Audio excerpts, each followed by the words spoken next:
Hello guys, welcome. Let's answer some Qigong questions. Okay, first question. Okay, my question is, what if our bodies don't begin to connect with that energy automatically or naturally and won't ever because of old injuries? I had to force my body to reactivate muscles and reopen channels in my body. I don't understand the question, because if you can reopen channels in your body, by definition, you're connecting to energy. Is there a safer way to help jumpstart the Dantian energy? I'm very sorry. I don't understand the question, because you're saying, what if we don't feel energy? But you're saying you're successful in opening up your channels in your body, which is working directly with energy in a very high level, actually. So please write me again. I would love to talk to you about this. Okay, next question. Okay, how do you get past the giggly feeling when you start opening the joints in a Dantian? Yeah, that's a common one.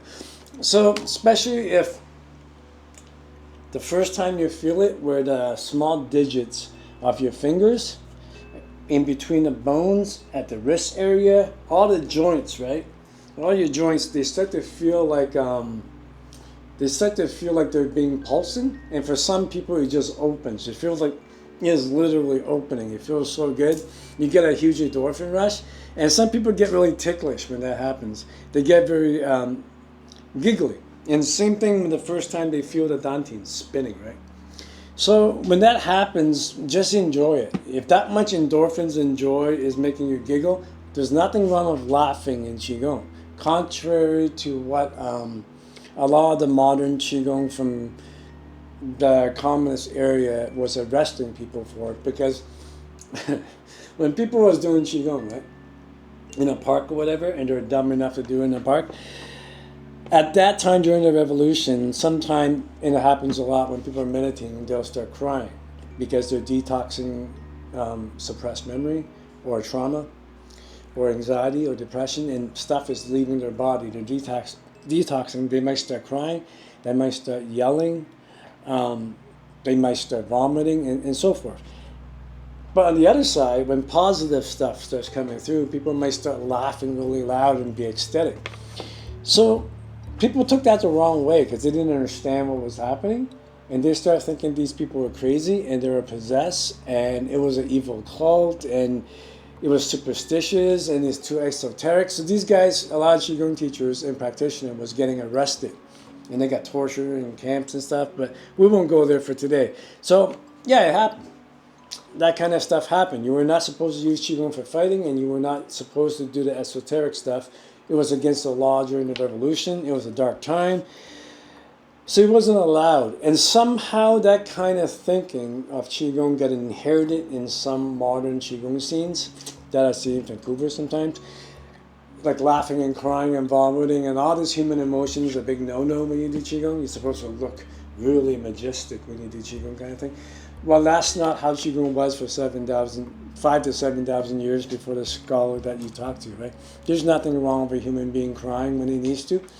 There's nothing wrong with a human being have to yell if he needs to. There's nothing wrong with a human being laughing. What's wrong with that, right? We're humans. Qigong is not something that is outside of your humanity. On the contrary, is you returning to your naturalness, right? If you feel like you need to cry, or in this case, you feel like you're giggly and you're ticklish and you want to laugh because there's so much good endorphins coming through your body, hey, go with it.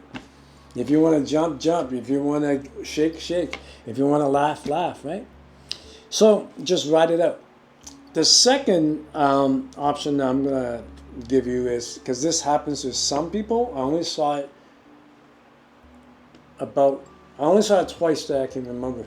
And that is when the lower Dantian starts spinning, some people get so ticklish, they get so excited, they really can't contain themselves. In that case, you should be doing moving Qigong to release it, right? Don't force yourself to sit still or stand still when you simply can't, because of an enormous amount of emotions, right? Walking Qigong, like in Bagua, proceeding way before the martial arts system, Bagua was the Qigong technique, right? So walking circle Qigong, as well as any form of moving Qigong that's vertical, is really, really good for when you can't contain yourself from too much emotion, including positive emotions. But you can also take this after practice when you're bowing. This is also very important. So after you get off the cushion, after you finish your set, you carry this to your daily life. And that is release your emotion. Don't, because we live in a culture, actually I shouldn't say that, depends where you live. I live in a culture here in Canada where it's cool to release your emotions, you know what I mean? It's like, hey, express yourself. You're an individual. You're cool. If you want to identify and be like this, go for it. If you want to look like that, go for it. Freedom, freedom, freedom. So there's a culture of expressing your emotion. Until, I would say, the last 5 years, 10 years, since, especially during COVID, now it's like suppress yourself. So they swing from one end of the pendulum to the other, right?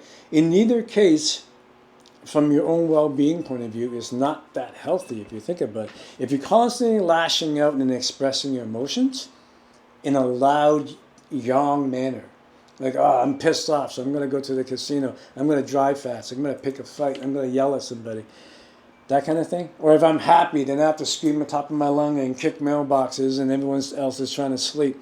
So this kind of stuff, too much loudness of expression is actually a disorder from a Chinese medicine point of view. Suppression is just as bad. It's bad for your liver, actually, from a TCM point of view. So from a Taoist point of view, anything on the extreme is always bad. It's like Buddhism, the middle way. Balance is what we're trying to get. And balance is not a static thing. It's a dynamic thing, right? It's like riding a bike. It's based on movement. It's never based, balance is not static. There's nothing in the universe that's static, not even this table. The atoms are vibrating right now, and the particles and the waves, right? It's an illusion that we think things are still, including your emotion. Don't identify with your emotion. They're passing through. Just let it pass through. If you're sad, you're not a sad guy. You're just a guy with sadness passing through. So that's the Taoist outlook. If you're happy, you're not a happy guy. It's not a noun. You're just a guy with happiness passing through. Everything is flowing and passing through. You don't hold on to anything. That will stop you from overly expressing to the point where you drain your energy, or you suppress your energy to the point where it comes back double and you get cancer because it's imploding. Once exploding, once imploding, both would drain the crap out of your central nervous system, right? And that's the culture that we live in. We like to celebrate loudness, and we like to suppress stuff and obey rules or else. Both is not good for your nervous system. And you can't really talk about it because it's politically incorrect, right? I mean, you can get into a lot of trouble, especially nowadays, for this stuff. So you don't talk about it.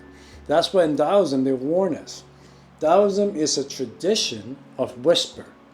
Unlike other traditions, there's no guy with a stick and a funny hat yelling at everyone, telling them what to do.